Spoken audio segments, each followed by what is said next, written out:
Hi, I'm Tony Borgo, and I want to thank you for joining the Whiting Public Library for today's Flashback Friday. We are here at 1400 119th Street. The building was commissioned to be built by Mary Conroy in 1914.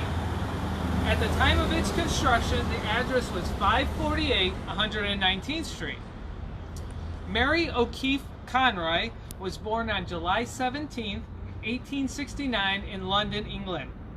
Her father Daniel and mother Mary O'Keefe were both born in Ireland. The O'Keefes immigrated to the United States in 1876. Mary later arrived in Whiting in 1890. Before coming to Whiting, she made a fortune selling real estate. At the age of 19, she took advantage of the real estate boom in Tolston before it was called Gary.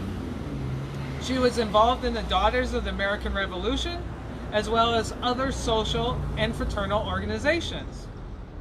On August 8, 1914, the Conroy Hotel opened to the public at 548 119th Street. The building is constructed of brick and it is 3 stories in height. The first floor was occupied by Mary Conroy's confectionery business. On the second floor was her individual suite of rooms, the hotel's parlor, and a number of other rooms as well. The third floor was laid out into bedrooms. The hotel was modern throughout, having electric and gas, a vacuum system, a call system, and other various modern features. The rooms were all large and airy, beautifully finished, and each one was equipped with a large clothes closet, running hot and cold water, and in some cases the rooms contained a private bath. The Conroy Hilton was in business until the 1930s. However, in 1918, the first floor of the building was occupied by the Lambos Brothers restaurant. In 1921, Mary Conroy became the first woman to run for mayor in Lake County.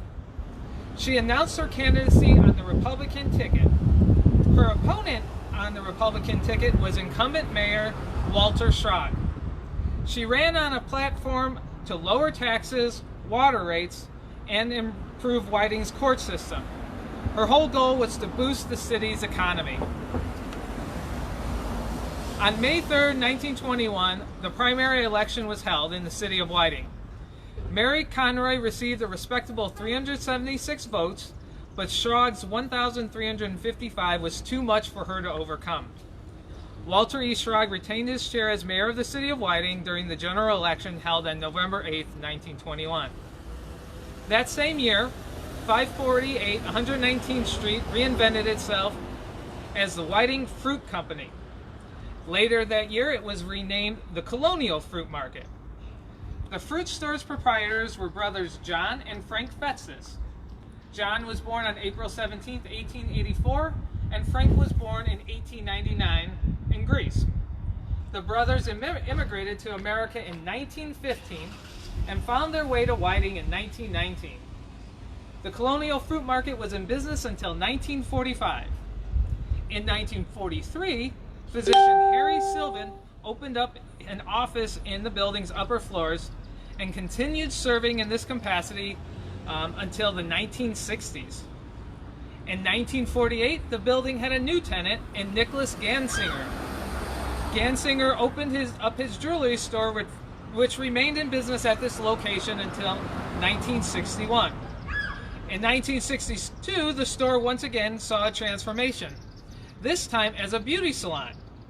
The French Flair Beauty Salon opened to the public and remained in business well into the late 1970s. I could not find what was located in this location during the 1980s. However, in the 1990s, the building was converted into a secondhand store called Hazel's Place. Hazel's opened her thrift store until 2007.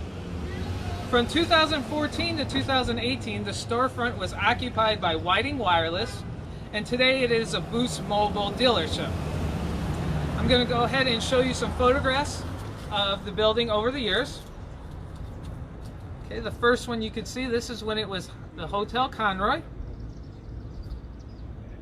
The white building that it was next to it, that was a Nickelodeon at the time. It was called the Princess Theater. That building is no longer here.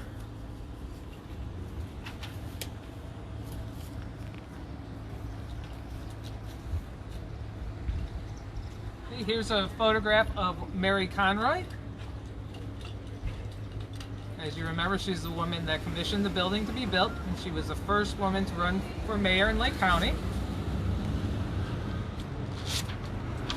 Got an advertisement from the Whiting Fruit Company. It's interesting to see the prices of fruit.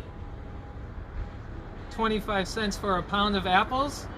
If you saw our visit to the County Line Orchard, we paid $1.79 for a pound of apples, so they definitely have gone up over the years. Here's another photograph of the building. It was next to the Newberry's department store. Newberry's, again, is not here. There was a massive fire in the 1980s, and the building burnt down as a result, so that is no longer standing. And then I have one last photograph of the Colonial Fruit Store advertisement when it was the fruit market. Okay, so I want to thank everyone for tuning in to the Facebook Live event here at the Whiting Public Library. I hope you enjoyed the history behind 1400 119th Street. Check back on Monday, where we'll be using the apples that we picked at the County Line Orchard into an iron skillet apple pie. That will be at 11 a.m. If you liked what you saw today, share it with your friends and family. Leave a comment and show us that you liked and appreciated what we did today. Thank you.